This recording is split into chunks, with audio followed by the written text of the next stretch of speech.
Bonjour Victoria, Bonjour Thierry. Mais où es-tu Thierry aujourd'hui? je suis en communication satellite, c'est pour ça qu'il y a presque une seconde de délai entre ma transmission et la tienne, mais on va assurer ce live, comme on le disait à chaque fois, on est en bonne santé, donc on est en live. Donc voilà, je suis à bord de mon fourgon aménagé, je suis à bord de Yoko, voilà, la fille du van, pour assurer ce live du vendredi. Et oui, parce que vendredi tout est permis, et puis Donc parce qu'il y un avait. camion production. Voilà, c'est une newsroom mobile, tout à fait. De temps en temps, vous allez me voir faire mon live. Mais je te promets une meilleure connexion, puisqu'effectivement, je vais me mettre à la 5G. Mais bon, ça, c'est une toute autre histoire. C'est pour bientôt. Ce sera top, top, top. Alors, avant de découvrir notre invité qui nous attend patiemment au fond du studio, en fait, à vrai dire, je crois qu'il est du côté de Lausanne, hein, si j'ai tout juste. Non, Genève, Genève, je dis des Non, bêtises. non, non, Lausanne, Genève. Lausanne, ouais, ok. Bon, Genève, Lausanne, enfin, il Non, est, non, il, il Genève. est à quelque part en Suisse romande. Eh bien, on va lancer notre boucle sponsoring, puisqu'effectivement, voilà, les Comin Mag Live sont sponsorisés cette fois-ci. C'est même une vidéo en forme de rappel. Magnéto, Serge.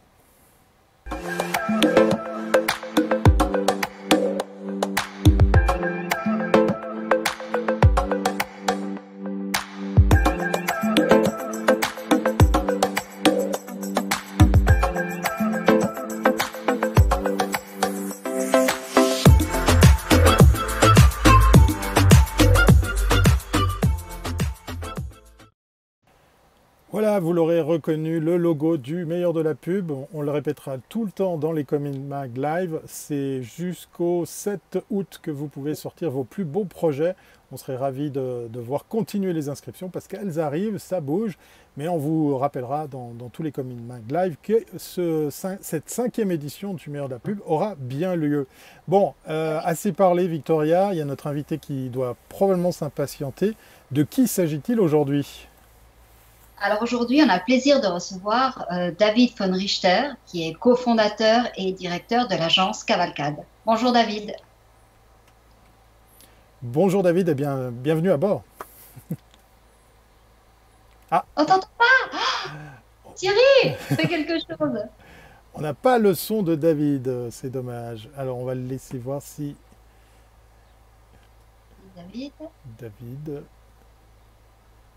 il a mis ses on écouteurs t'entendait il y a dans. 2 minutes. Ah, de temps en temps on l'entend. Assure-toi David qu'effectivement c'est peut-être tes écouteurs qui sont bien sélectionnés dans Skype comme source sonore. Ça arrive de temps en temps quand on les branche, on les débranche. Pendant ce temps, on meuble. Vous voyez, c'est aussi ça le live. Et puis c'est le live du vendredi. Il y a eu relâche hier, on vous a manqué, donc voilà. Eh oui, tu vois, Thierry, hein, ça t'apprendra, hein. Alors Ça David, t'apprendra. est-ce qu'on entend notre ami David? Toujours pas.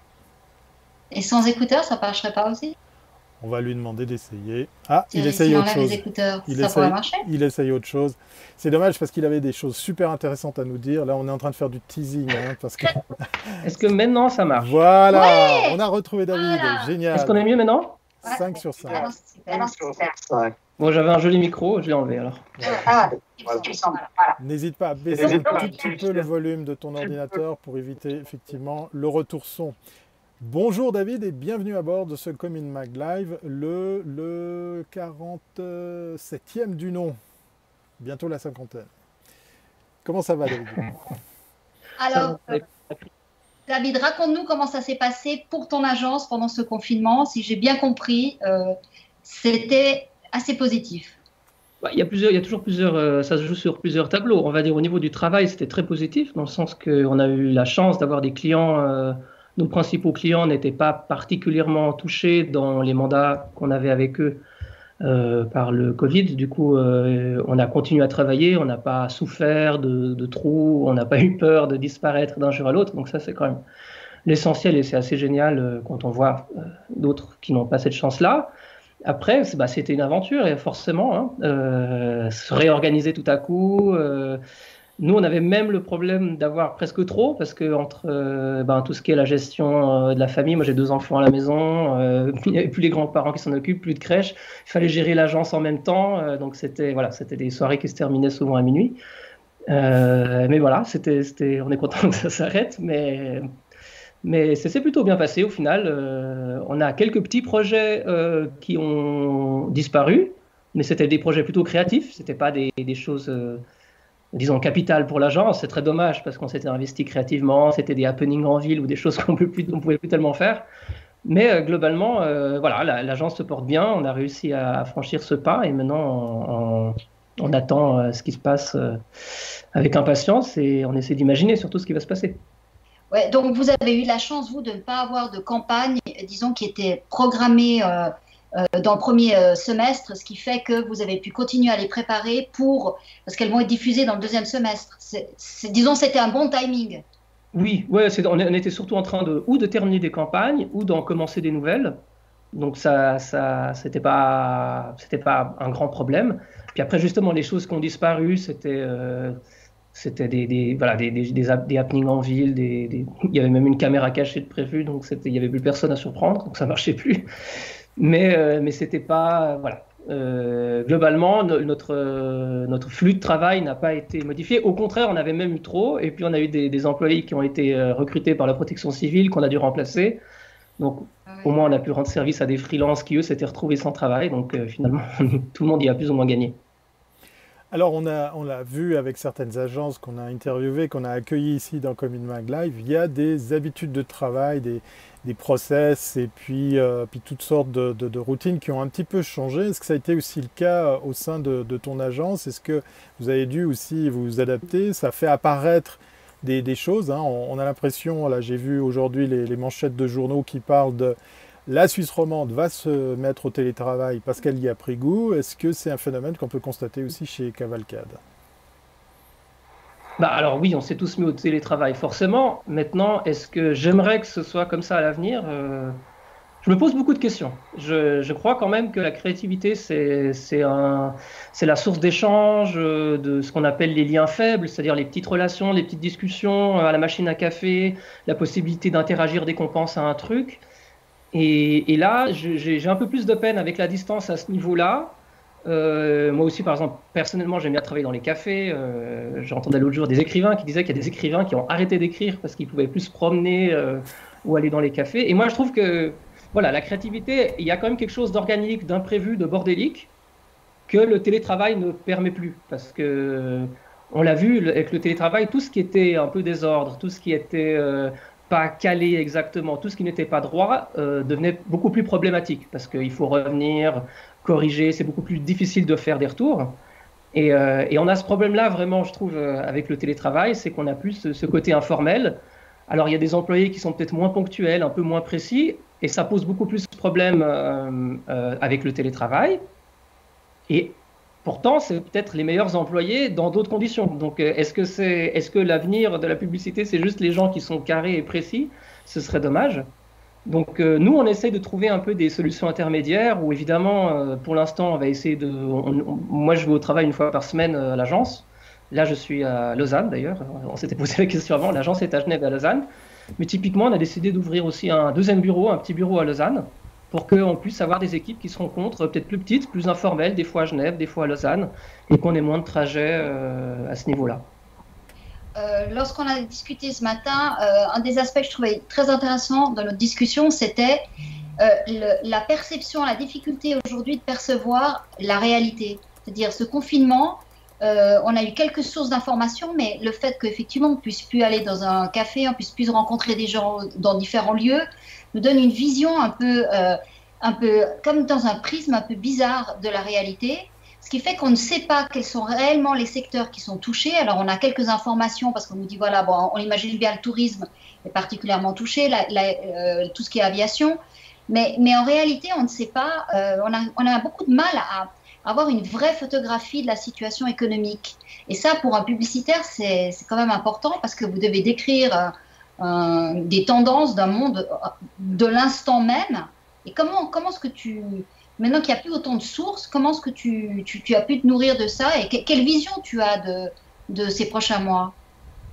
C'est vrai qu'on a ce problème toujours en tant que publicitaire, c'est que d'un côté, on doit prendre du recul pour comprendre ce qui se passe et de l'autre côté, on nous demande d'agir tout de suite.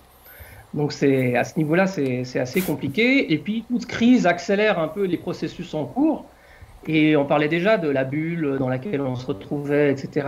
Et ben, maintenant qu'on est tous chez nous et qu'en plus on interagit sur les réseaux sociaux avec nos proches, nos amis, etc., c'est vrai et qu'on se voit moins les uns les autres, la diversité d'opinions, de vues et la difficulté aussi d'échanger sur des opinions. Voilà, moi j'ai vu qu'on a des outils à l'agence maintenant pour interagir à distance, mais ça se fait beaucoup en chat ou des choses comme ça. Et j'ai vu qu'on avait des discussions sur les sujets capitaux et importants qui redevenaient les mêmes qu'on peut avoir sur Twitter avec des inconnus, où au bout d'un moment on se dit bon ben, on va arrêter parce qu'on n'arrive pas à s'entendre et on va se discuter parce qu'on ne peut pas avoir cette discussion un peu informelle où dès qu'on a écrit quelque chose c'est définitif, puis après voilà. Donc on a ce problème-là à distance, et puis nous on a remarqué effectivement, moi ce qui m'a le plus étonné, c'est qu'au début du confinement, je parlais aux gens que je connaissais, je regardais sur internet, j'étais là, bon, et ben tout le monde est convaincu du confinement, tout le monde est à la maison, tout le monde respecte les règles, c'est très bien. Et puis je regarde par ma fenêtre et je vois qu'il y a des gens qui font des barbecues, des gens qui se baladent. Et c'est vrai qu'avec le confinement, je trouve que la plus grande difficulté, c'est de garder cette distance et d'essayer vraiment d'aller au-delà de notre propre cas et de comprendre qu'est-ce qui se passe vraiment dans le reste de la société auprès des gens à qui on parle et pas seulement à nous-mêmes. Et c'est vrai que, bah voilà, moi j'ai été dans un confinement relativement confortable, disons, et encore, enfin voilà, principale difficulté d'avoir des enfants en bas âge autour de moi pendant que j'essaye de gérer une entreprise.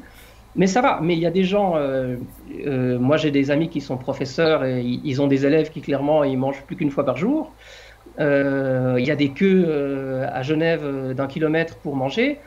Et c'est vrai qu'on a des gens qui nous disent qu'ils veulent revenir à l'essentiel, revenir à une meilleure nourriture locale, etc. Mais moi j'ai plutôt l'impression qu'il y a des autres qui vont plutôt aller s'acheter la nourriture premier prix parce qu'il n'y a plus d'argent et aussi on est dans un mode panique.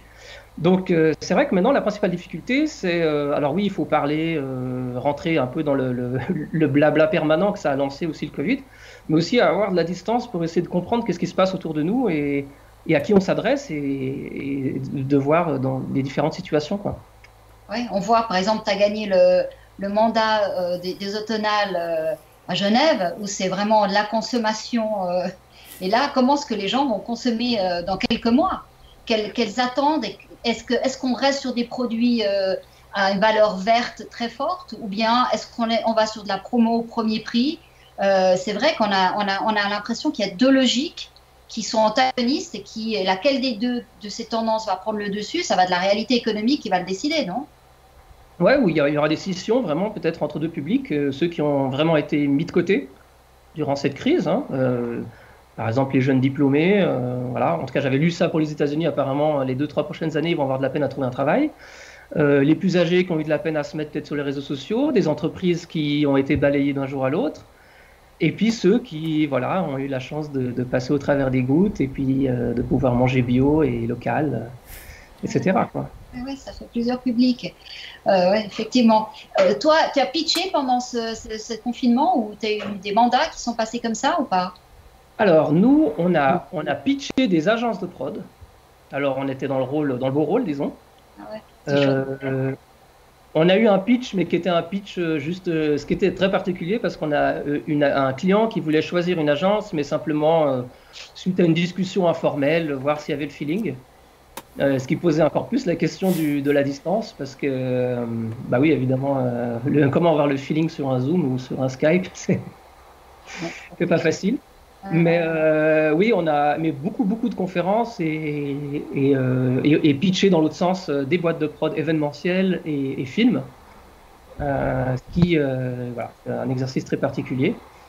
Et j'ai pu voir aussi, c'est aussi ma crainte, c'est une réflexion que je me fais depuis un moment, c'est que plus les années passent et plus on passe de temps à faire des présentations et moins à faire l'idée qui vient avant, parce que ça prend une semaine de faire une présentation. Parce qu'on a tous ces outils qui nous permettent d'arriver à un résultat quasi final. Et maintenant, bah, si ces conférences, ces téléconférences restent de mise, eh ben, ça va encore plus se jouer à celui qui a la présentation la plus extraordinaire avec des animations qu'on peut directement télécharger sur son ordinateur, et celui qui aura peut-être une très bonne idée, mais qui aura passé plus de temps à avoir une idée, mais un dessin, comme on le faisait il y a 15 ans, eh ben, ça va être très difficile pour lui. Ah ouais, c'est dingue, hein. Ça veut dire qu'il faut soigner son marketing au travers d'un autre mode de communication, puisqu'effectivement, comme on aime le rappeler, 70% de notre communication est non verbale et là, c'est un tout autre angle qui est perçu par le client. Est-ce que tu t'es retrouvé en face de clients qui étaient d'office à l'aise, d'une façon générale, avec cette façon de faire? Est-ce qu'il y a un mix 50-50 ou au contraire, on est en face de clients, de prospects qui se cherchent à faire du business, à essayer de contacter une agence tout en s'essayant à accepter ce mode de communication? Alors moi, dans les quelques cas où j'ai été, on n'a pas eu ça s'est fait assez naturellement. Bon, évidemment, il y a toujours les problèmes techniques. La réunion, Un micro, par la exemple? réunion met 3 quarts d'heure à démarrer et puis du coup qui se termine à 6 heures du soir, alors qu'elle a commencé à 2. Mais non, sinon, ça va, c'est juste difficile. Moi, j'ai eu 2 fois cette expérience parce que j'ai aussi fait des chroniques radio sur Couleur 3 avec mon téléphone portable dans ma chambre. Et c'est la même, j'avais les 2 fois le même problème. C'est très difficile de parler sans avoir les réactions des autres. Parce que quand on est plus que quelques-uns sur Zoom, on se coupe le micro. Et surtout, alors quand on fait de l'humour, quand il n'y a personne qui rigole, on parle. Et qu'on est dans sa chambre avec son téléphone, c'est compliqué. Puis là, c'était un peu la même chose. À un moment donné, on a eu une réunion à 12 personnes. On a présenté un gros projet de film. On était super contents et tout. Et à la fin, je ne savais même pas si les gens étaient encore là ou s'ils avaient quitté le Skype, tellement ils avaient coupé leur micro. Et je trouve assez difficile justement de garder cet enthousiasme, de communiquer son enthousiasme pour un projet alors qu'il n'y a personne en face, quoi. Ouais, ça, on imagine. Par rapport à l'expérience qu'on a vécue, est-ce que ça va changer quelque chose dans le fonctionnement de l'agence, la manière de travailler? Sans doute, oui. Mais je ne suis pas l'adepte des décisions à la va-vite. Mais c'est un stress test, ce confinement. On voit qu'est-ce qui joue pas, là où on est d'habitude pas très bon, et puis ça passe parce qu'on est tous là, puis on peut plus vite corriger. Je vois là où moi je suis bon, là où je suis pas bon, là où je dois m'améliorer, là où je dois demander à mes employés de s'améliorer. Là aussi où peut-être le télétravail 100% ça marche pas, mais peut-être que des fois on peut donner quelques libertés en plus. Donc oui, je pense que ça va changer des choses, mais je réfléchis encore. Je me demande aussi, est-ce que l'avenir, si on est tous à distance, est-ce que l'avenir est dans des grandes structures ou des petites structures? Est-ce qu'on doit se concentrer sur vraiment ce qu'on sait bien faire? Il y a plein de questions, mais voilà, c'est un peu tôt pour se décider, je trouve. On voit qu'il y a déjà des publicitaires qui ont commencé à changer. On en recevra un la semaine prochaine qui a complètement changé de modèle. C'est intéressant. Le monde de la pub, finalement, n'en était pas à sa première crise. Et je trouve que ce qui est aussi intéressant, c'est qu'on voit les gens du digital qui vivent leur première vraie crise, avec toute cette valorisation d'être entrepreneur et tout. Et là, ils découvrent qu'il y a aussi des risques à être entrepreneur. Alors que les gens de la pub, c'est pas la première fois que les choses sont difficiles. Et j'ai l'impression qu'il y a une plus grande résilience pour le monde publicitaire. Qu'est-ce que tu en penses? Alors, résilience, je sais pas. Moi, j'ai commencé vraiment ma carrière. Je me souviens, j'avais travaillé 1 ou 2 ans, et puis direct, il y a eu la crise. Et j'ai vu ce qui s'est passé. Donc, voilà, moi, j'en suis sorti. J'ai passé plus ou moins entre les gouttes. Mais il y a une résilience, oui. Mais moi, ce que j'avais remarqué la dernière fois, que c'était pas forcément les meilleurs qui avaient tenu le coup. Et on a perdu énormément, je trouve, de savoir-faire. À l'époque, on était des agences de 100 personnes, 50 personnes. On avait de quoi former des jeunes, leur apprendre vraiment le métier, avoir des... Et là, on voit que ça a beaucoup disparu. On commence à peine maintenant, je trouve, à pouvoir attirer des talents étrangers. Des fois, il en faut aussi pour avoir de la diversité. Mais on a passé quand même des années à se débrouiller avec 2-3 bouts de ficelle, j'avais trouvé dans les agences où j'étais passé.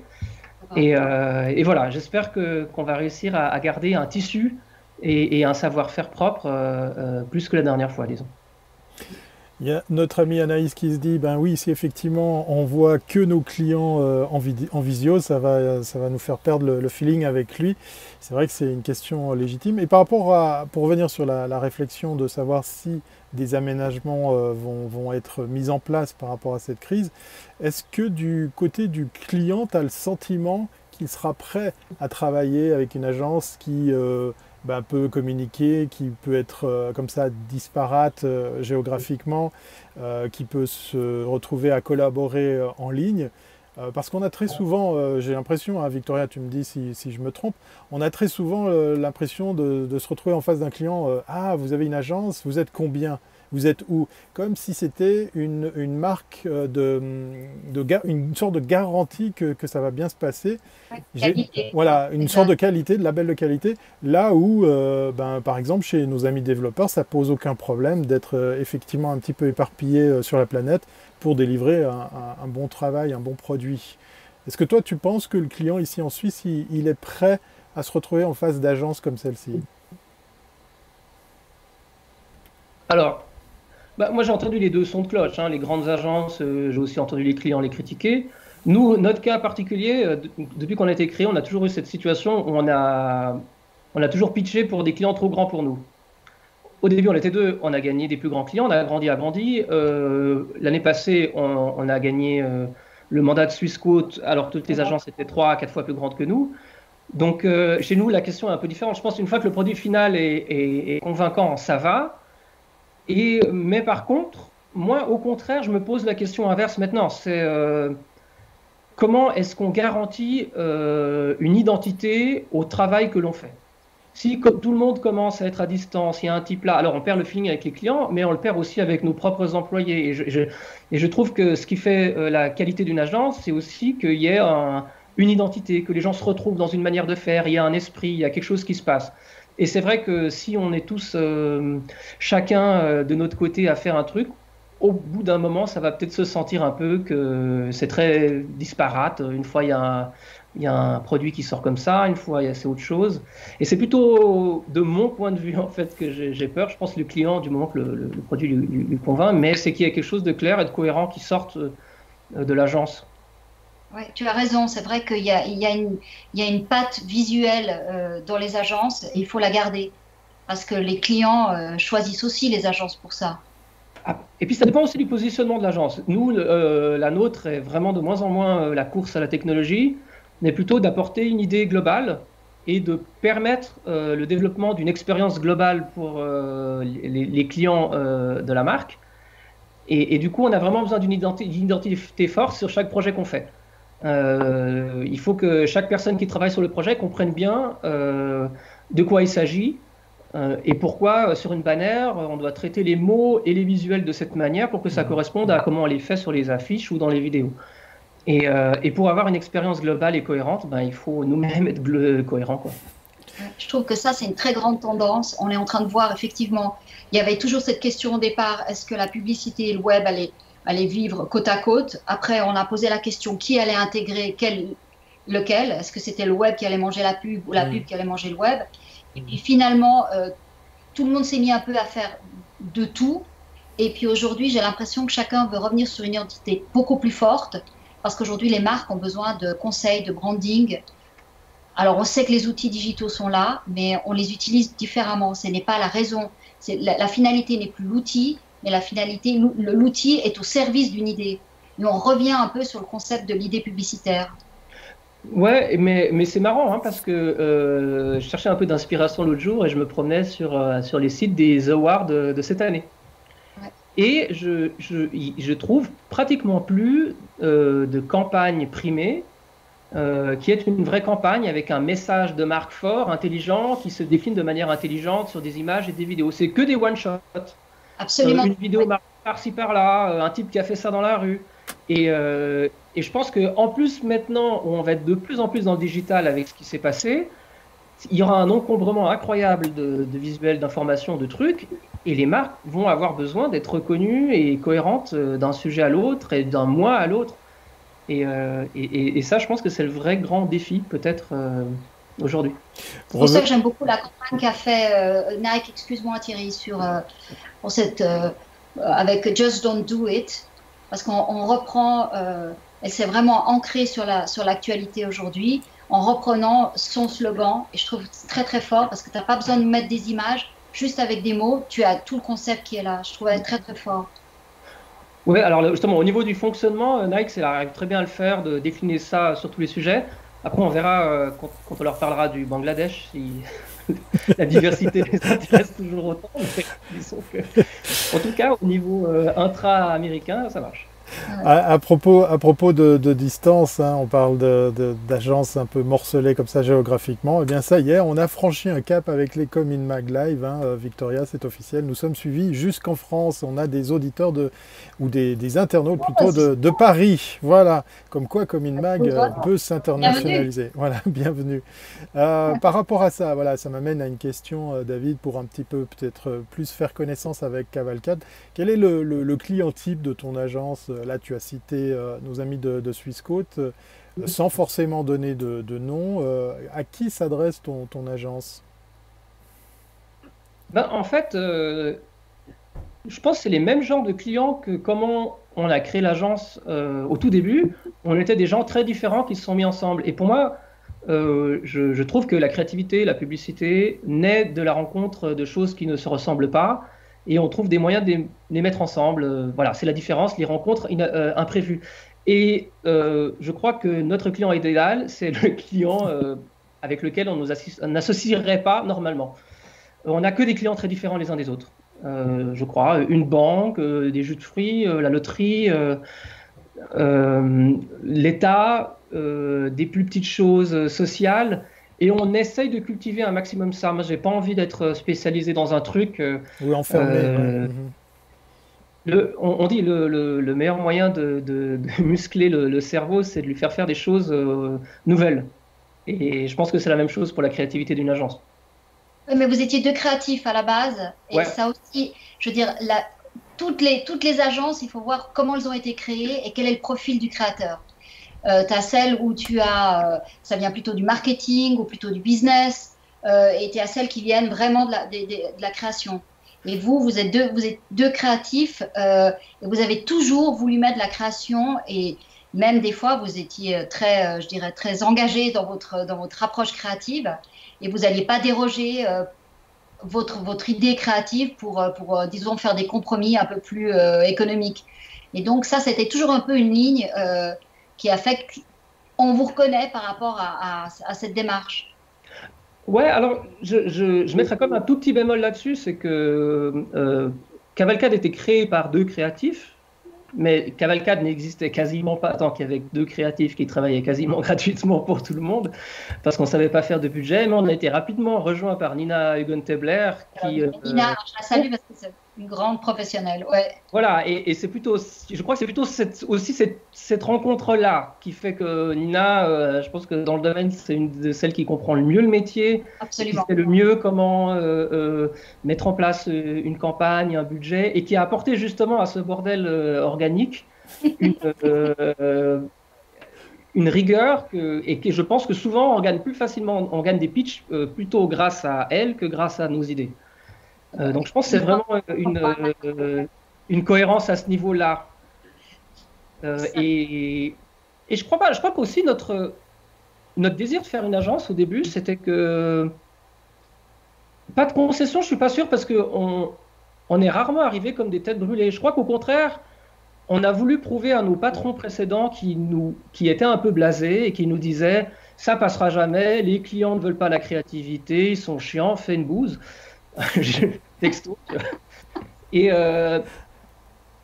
nous, on était parti de l'idée que non, on pouvait arriver avec des bonnes idées, et que quand les bonnes idées étaient vraiment bien amenées, elles n'étaient pas forcément chères déjà. Il y a toujours des solutions. On a fait beaucoup d'illustrations, des petites choses. On s'est débrouillé aussi dans notre coin au début.